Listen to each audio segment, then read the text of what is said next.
말씀대로 믿고 살고 누리는 올데이 큐티 배명 목사입니다. 오늘 큐티 본문은 사사기 20장 29절에서 48절 말씀입니다. 오늘 큐티는 모두 다 불살랐더라 라는 제목으로 이스라엘과 베냐민 지파 전쟁에 관한 묵상입니다.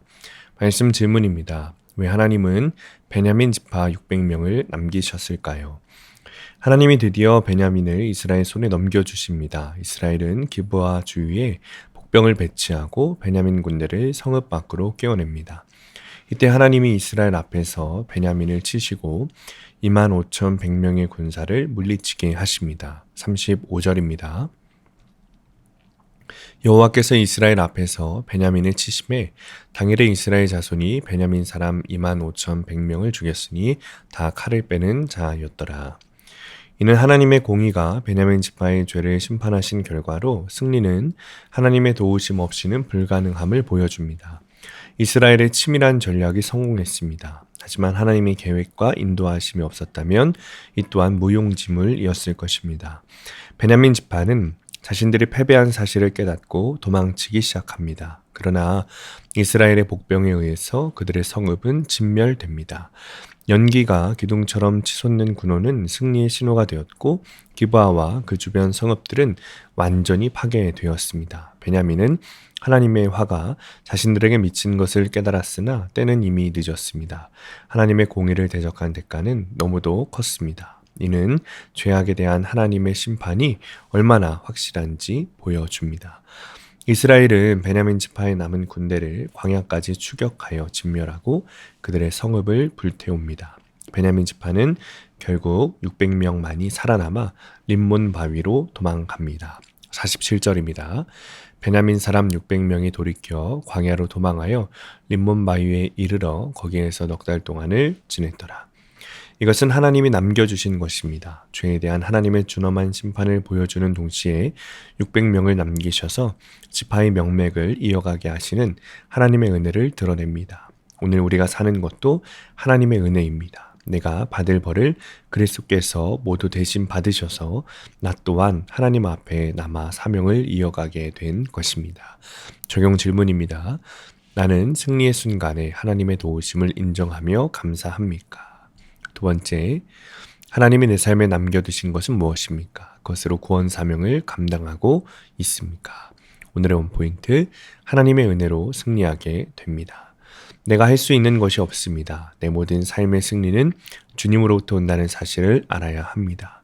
끝까지 승리하지 못한다 하여 결국 주님을 통해 승리하는 이스라엘을 보고 우리의 주권자 하나님을 믿어야 합니다. 오늘도 주의 은혜로 주님의 말씀을 겸손히 따르는 하루 되시길 축복합니다. 기도하겠습니다.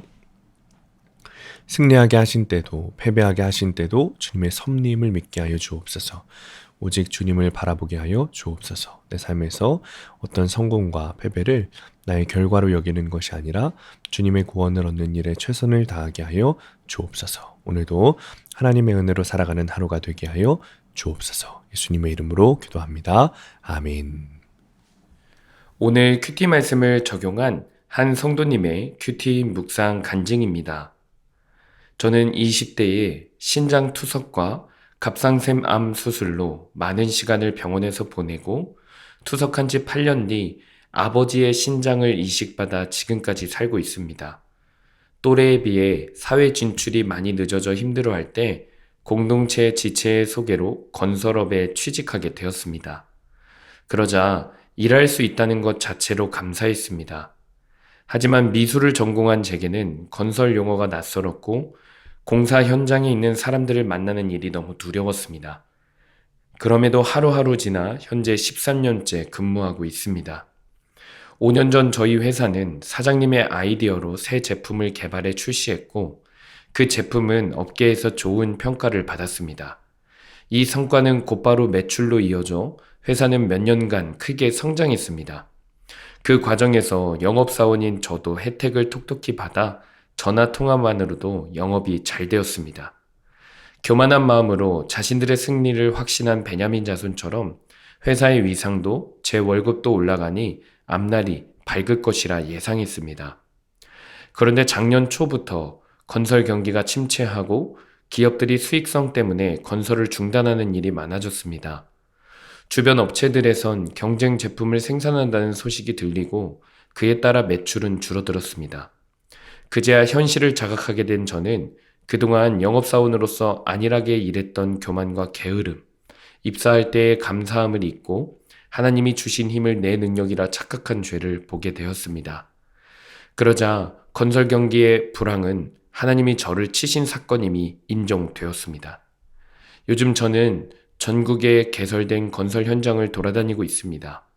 때로는 현장에서 일하는 분들에게 잡상인 취급을 받기도 합니다.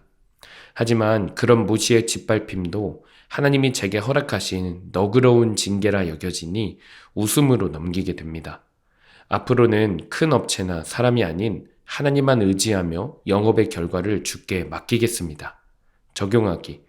업체를 방문하기 전에 그날 큐티 말씀을 생각하며 짧게라도 기도하겠습니다. 업체와 통화를 마칠 때 감사합니다 라고 인사하겠습니다. 오늘도 말씀대로 믿고 살고 누리는 성도님들 되시기를 축복합니다. 큐티와 신앙생활에 도움을 받기 원하시는 분은 네이버에서 수암감리교회를 검색하시거나 유튜브에서 수암감리교회를 검색하시면 도움받을 수 있습니다. 자세한 문의사항은 지역번호 031-482-8047번으로 문의하시기 바랍니다.